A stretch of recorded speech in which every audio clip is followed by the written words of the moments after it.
அந்த டிரைவர் எங்க போயிட்டாரு? அவனதாமா தேடிட்டு இருக்கேன். ஆளே காணா, எங்க போனேனே தெரியல. அதான் ஐயனார் ஐயாக்கல சொன்னேன், குடிகாரங்கள வேலை வைக்காதீங்கன்னு. இப்ப அவன் எங்க குடிச்சிட்டு படுத்துக்கறானோ? அவன் வரக்குள்ள அம்மனே கோயில் விட்டு புறப்பட்டு போல இருக்கு. நீங்க நேரத்தோட கிளம்புங்க. நீங்க வரலையா? இல்லம்மா, எனக்கு டவுன்ல ஒரு சின்ன வேலை இருக்கு. அத முடிச்சிட்டு வந்துறேன். கோயில் ட்ரஸ்ட்க்கு ஃபோன் பண்ணி சொல்லிட்டேன். எல்லாத்தையும் பாத்து.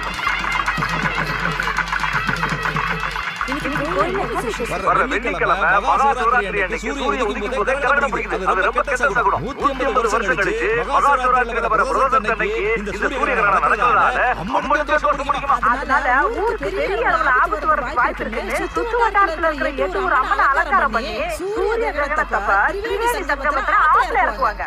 இப்படி எல்லாம் செஞ்சாதான் தோஷம் கழியும் ஐதீகம். இன்னைக்குதான் நம்ம ஊர் அம்மன் கிளம்புது.